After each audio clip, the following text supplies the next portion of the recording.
An urgent kaiju alert was issued for the southern and central districts of Yokohama City in Kanagawa Prefecture, as well as the Isogo district. Residents were instructed to immediately seek shelter. The kaiju, moving from Yatobashi towards Yamashita Town, measured an estimated 60 meters in length with a fortitude exceeding 3.5. Defense forces engaged the kaiju with multiple rounds of gunfire, eventually defeating it. The citizens erupted in cheers, grateful for the successful defense effort by the 3rd Division, which completed the mission without any casualties. Though the division's work often goes unnoticed, it is deeply appreciated by all. Kafka and his team were tasked with the daunting job of cleaning and dissecting Kaiju's massive carcass. Amidst their work, one of Kafka's colleagues suffered a leg injury, prompting Kafka to apply Versine, a remedy he often used for his wounds. Surveying the chaotic scene, Kafka doubted whether they could complete the task within the week, given the enormity of the challenge. Recognizing the urgent need for additional manpower, the boss reassigned Kafka to oversee another section due to staffing shortages, specifically the intestine area. Despite concerns from a colleague about the difficulty of the assignment, Kafka accepted the responsibility. Arriving home exhausted, Kafka found himself haunted by the lingering scent of the kaiju's intestines. Meanwhile, news spread about the hero who had subdued the Yokohama City kaiju, with accolades for Mina Ashiro, the 27-year-old leader of the 3rd Division of the Defense Force, who had not only risen to the rank of captain, but also slain hundreds of kaiju. Reflecting on his past, Kafka remembered his shared pledge with Mina to eradicate all kaiju, yet he found himself diverging from that path, while Mina pursued it alone. Turning off the television after absorbing the news, Kafka grappled with existential questions about his current circumstances. Despite his internal struggles, he found solace in the belief that his work, including cleaning, played a vital role in aiding society. Content with his modest lifestyle, Kafka derived satisfaction from the comfort of his home and the simple pleasures of good food. The following day, Kafka pedaled his bike to work, lost in contemplation with a throbbing headache brought on by thoughts of Mina Ashiro's exceptional achievements.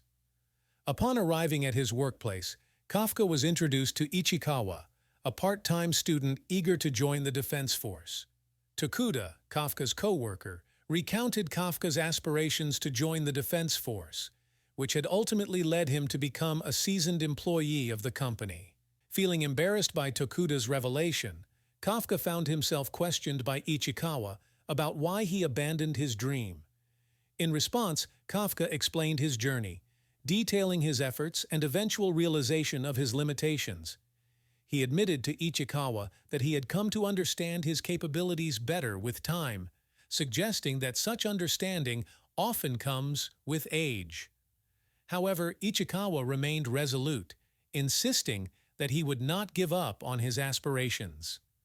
Frustration gnawed at Kafka as he grappled with his feelings of inadequacy and the question of whether giving up was truly a failure. The Mitsuki crew persisted in their task of cleaning the kaiju's bones, with Kafka receiving another directive from the boss to tackle the intestines once more. Frustrated, Kafka questioned the rationale behind being assigned the same task for 2 consecutive days, but his boss insisted on his proficiency in handling intestines, leaving Kafka with no choice but to comply. Despite his inner complaints, Kafka diligently carried out the assigned task, a testament to his work ethic. Reflecting on Kafka's capabilities, the boss acknowledged that Kafka would have excelled as an officer had he passed the Defense Force exam. Once the intestine cleaning was completed, Kafka observed Ichikawa's discomfort with the process, prompting him to offer a multivitamin syrup to alleviate Ichikawa's discomfort. However, Ichikawa declined the offer, prompting Kafka to suggest a different medication, which Ichikawa also refused. Growing increasingly concerned, Kafka attempted to persuade Ichikawa to use the medication, albeit unsuccessfully. As Kafka's colleagues completed their tasks and left, he and Ichikawa remained, signaling that the most challenging part of the work should now be finished. Suddenly, Ichikawa approached Kafka from behind, prompting Kafka to brace himself, fearing Ichikawa might seek revenge for their earlier encounter. However, to Kafka's surprise, Ichikawa expressed gratitude for Kafka's assistance, which had helped him cope with the difficult task. With a farewell, Ichikawa departed, but not before informing Kafka that the age limit for Defense Force recruitment had been extended to 33 years old, a change attributed to declining birth rates. Despite Ichikawa's unrelated life choices, Kafka's discussion about giving up had piqued his interest, demonstrating his concern for Kafka's well-being. Emphasizing the importance of perseverance, Ichikawa encouraged Kafka not to give up before departing. As Ichikawa left, Kafka called out his name, expressing appreciation for his words. At that moment, Kafka realized that Ichikawa was a far better person than he had initially perceived. Out of nowhere, a kaiju materialized, its gaping maw aimed to devour Ichikawa. Reacting swiftly, Kafka leaped to his aid, urging Ichikawa to flee to safety. Instructing him to summon the defense force once secure, Kafka's words struggled to convince Ichikawa, who hesitated to leave due to his concern for Kafka's safety. Eventually, Ichikawa complied and left the scene, leaving Kafka to confront the kaiju alone. As the monstrous creature pursued him relentlessly, Kafka narrowly evaded its grasp, seeking refuge within a nearby glass structure. Sustaining a cut to his face in the process, Kafka's mind drifted back to his youth, reminiscing about his rivalry with Mina Ashiro to become the most esteemed officer and their shared ambition to eradicate kaiju together.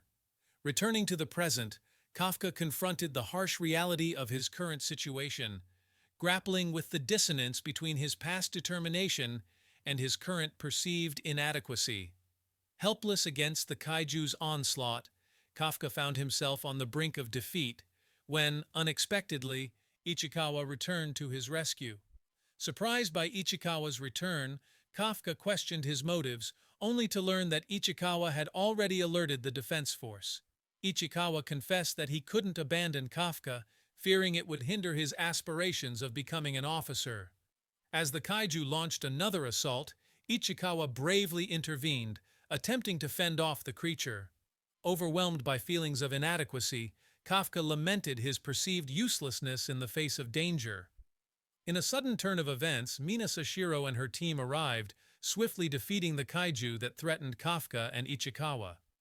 Witnessing her prowess firsthand, Kafka was taken aback by the extent of Mina Sashiro's abilities. While recuperating in the hospital, Kafka marveled at Mina Sashiro's remarkable skills and her ability to effortlessly dispatch such terrifying creatures. He couldn't help but feel that Mina Sashiro had ascended to a level beyond his reach. Meanwhile, Ichikawa expressed his gratitude to Kafka for coming to his aid during the kaiju attack. Reflecting on his situation, Kafka realized the futility of self-deception and resolved to pursue his ambition of becoming an officer once again. However, his determination was abruptly interrupted when a small kaiju suddenly appeared and entered his body, transforming Kafka into a kaiju-like entity. Mina Sashiro swiftly mobilized her team upon receiving news of a kaiju sighting within the hospital premises. Determined to neutralize the threat before it endangered anyone, they formulated a plan of action. Meanwhile, reports of a small kaiju appearing in Yokohama spread rapidly, prompting authorities to issue evacuation orders, urging citizens to seek shelter or secure their residences. Inside the hospital, Kafka's mere presence struck fear into those around him, as everything he touched seemed to shatter and break. With the defense force already on their way, Kafka urged Ichikawa to leave the hospital to avoid causing further disruption. However, as Kafka attempted to flee through a window, he inadvertently removed it with a mere touch, prompting him to question what was happening to his body. In a desperate bid to escape the chaos unfolding within the hospital, Kafka and Ichikawa leaped through the window, unaware of the impending danger, as the defense force received reports of a kaiju emerging from Yokohama General Hospital and heading towards an evacuated area. Ichikawa found himself questioning Kafka's sudden transformation into a kaiju, seeking confirmation of his friend's true nature. Kafka himself was uncertain of his newfound form, which grew increasingly menacing as they moved. In a startling turn of events, Kafka instinctively devoured a bird alive, much to Ichikawa's horror. As they continued their frantic escape, Kafka abruptly reverted to his human form. However, his physical distress persisted, compounded by the urgency of their flight. Desperately needing to relieve himself, Kafka struggled to hold back, ultimately succumbing to the urge and urinating on himself before collapsing in agony. Confused and overwhelmed, Kafka resigned himself to the belief that he could never fulfill his dream of joining the defense force. Ichikawa soberly reminded Kafka of the danger he now posed as a potential threat to others, a realization that struck Kafka with profound despair. Just as Kafka contemplated his grim fate, a determination to catch up with Minasashiro sparked within him, despite the seemingly insurmountable obstacles posed by his altered state. As they sought refuge within a cordoned-off area, Kafka's keen observation revealed the approach of the defense force from an underground passage, adding another layer of complexity to their predicament. Upon receiving notification of Kaiju's presence, Minasashiro swiftly directed her team to the new location. Meanwhile, Ichikawa and Kafka scrambled to devise an escape plan. Amidst the chaos, they encountered a distraught young girl struggling to rescue her mother from imminent danger. In a sudden twist, another kaiju emerged, threatening to devour the young girl. To their astonishment, Kafka, now transformed into a kaiju himself, intervened and vanquished the aggressor. As the relentless kaiju reappeared, Kafka instructed Ichikawa to escort the young girl and her mother to safety, while he bravely faced the creature once more, ultimately emerging victorious. Grateful for Kafka's heroism, the young girl's appreciation triggered memories of Minasashiro's words of courage and resilience during their encounters. With unwavering determination, Kafka resolved not to surrender, opting instead to stand alongside Minasashiro. Surveying the aftermath, Minasashiro puzzled over the defeated kaiju. Seeking answers, she approached the young girl, who recounted her terrifying ordeal. Moved by the girl's fear, Minasashiro assured her of their commitment to eradicate all kaiju threats. In a heartfelt plea, the young girl implored Minasashiro to spare the benevolent kaiju who had saved her mother, a request that touched Minasashiro deeply. The news of the kaiju's appearance spread rapidly, leaving Ichikawa astonished to discover Kafka as the elusive kaiju who had evaded the defense force's pursuit. With every officer on the lookout for him, Kafka and Ichikawa received an unexpected message in the mail: the results of the defense force examination they had both taken. While Ichikawa eagerly rushed to share the good news with Kafka at his workplace, he was taken aback to find Kafka still in his kaiju form even after returning to his human state. Handing Kafka the examination results, Ichikawa anticipated a joyous reaction, yet Kafka's response was subdued. Kafka explained that passing the initial exam was routine for him, leaving Ichikawa puzzled. When questioned about taking the second exam in his kaiju form, Kafka contemplated the risks, acknowledging the danger posed by the presence of Defense Force officers at the examination venue. Despite the challenges and uncertainties ahead, Kafka resolved to take the exam, recognizing it as his last opportunity to pursue his dream. Having spent months striving to return to his human form to no avail, Kafka felt a sense of urgency to seize this chance for redemption. 10 days later, Kafka and Ichikawa arrived at the venue for the second round of the Defense Force selection test, marveling at the grandeur of the building and the influx of candidates preparing for the examination. Amidst the bustling crowd, a young woman approached them, requesting Kafka to move his vehicle so she could park in the spot she believed to be her lucky number. Despite Kafka's refusal, the woman effortlessly moved the vehicle using her apparent supernatural abilities, leaving both Kafka and Ichikawa stunned.